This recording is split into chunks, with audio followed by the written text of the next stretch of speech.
John Denver, take one.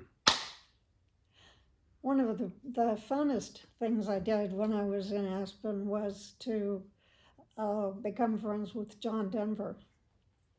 He rented a studio in the building that I was the leasing agent for, and he was working on his songs and stuff right one floor above mine, and he had a TV special where he had a bear cub appear with him, and I did a lot of babysitting duty or bear sitting duty with the bear, who was being kept in the building where I rented people offices.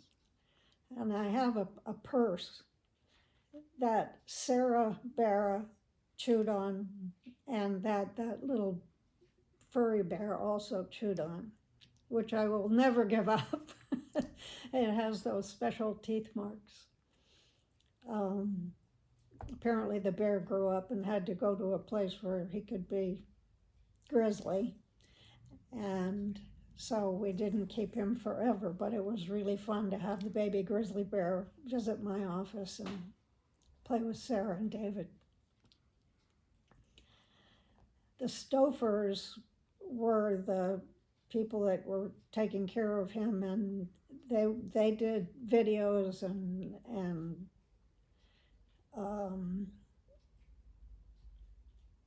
it seems like David was in one of their videos.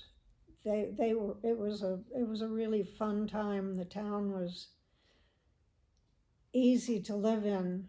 It got to be extremely expensive and posh, and everyone was into being better than, prettier than, richer than, and I got very annoyed with that and decided to move to Boulder, where I thought life would be better for us.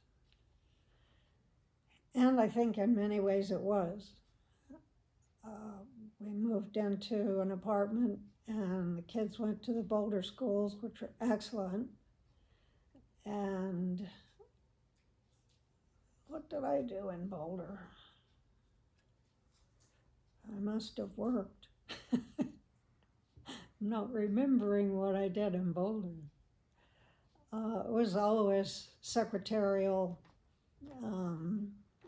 Fortunately, I had gotten good at typing, and when I worked for the telephone company really early on in my youth, they taught me speed writing so I could take notes and write letters, and I went to work for a guy named Don Fleischer, who was a skier and a real estate mogul, and I managed rental apartments for him and did his secretarial work and put up with his male chauvinist piggishness. It was awful. He was the epitome of male chauvinist pig.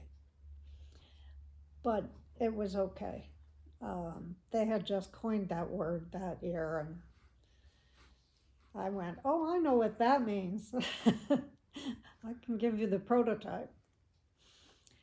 But it was good work, good time. The kids had excellent schools, and Aspen is not the hardest place to live. Skiing every Saturday in the winter, and the summer programs in Aspen were amazing. They had planned activities of all kinds, and so my babysitting was not an issue in the summer and not really in the winter, because there were ways to get the kids on the slopes while I worked. So we had a pretty idyllic situation, and Aspen was good to us. So was Boulder when we moved to Boulder. Those were two good places to live with kids.